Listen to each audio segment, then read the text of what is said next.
has grabbed Meg by the collar as she hid the Queen's bone cancer and prevented him from seeing her the one last time.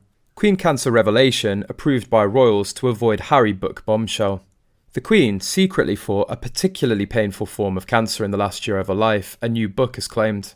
Although it was Meghan who prevented Harry from going to see his grandmother, especially in the most tormenting pain of the final months, the Queen still didn't get a chance to see her grandson. However, the British people think that Harry also has a huge fault with his grandmother for being too weak and listening to Meghan. Recently, the news of Meghan and Harry's divorce is exploding, especially after the release of the book exposing the Queen's death from bone cancer. Did Harry find out about everything and decide to stay away from Meghan? Giles Brandreth, a royal author and friend of Prince Philip, has claimed the late Queen Elizabeth II had a form of bone marrow cancer, the most common symptom of which is bone pain.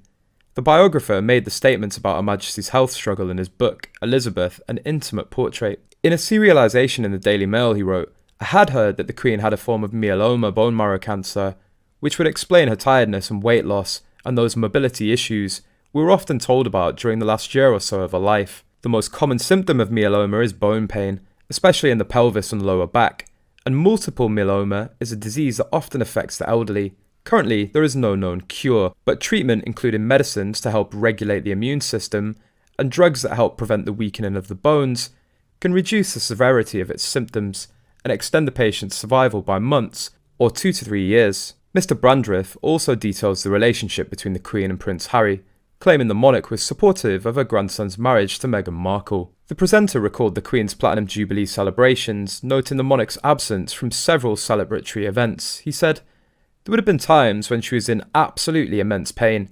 It does explain why simply appearing on the balcony after making the journey from Windsor Castle to Buckingham Palace, for instance, on the first day of the Jubilee celebrations, meant that her doctors would have said the next day, 'Sorry, you can't appear for your concert. You can't do anything else until the very last day.' Because something as simple as walking out onto the balcony when you're 96 and have that form of cancer is going to be something that will cause immense pain." Meghan knew the Queen was dying, yet she declined an invitation which let Harry visit her 3 days before she died, even though he was in the UK at the time. Regardless of the fact that she was the Queen, it's a heartless way to treat a grandmother. This is why Meghan can never be forgiven.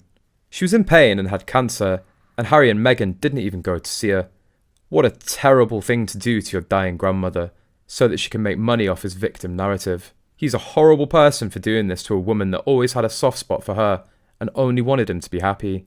I don't think this gets said enough. Harry should be ashamed of himself. He was nurtured by this woman, Her Majesty the Queen. He knew her heart. That was a privilege granted only a few people on earth. How could he act that way and let someone make him believe bad things about his own family, who loved him enough all those years to cover up all of his weaknesses and prop him up with opportunities? It shows a weakness of character that is most assuredly deserving of shame.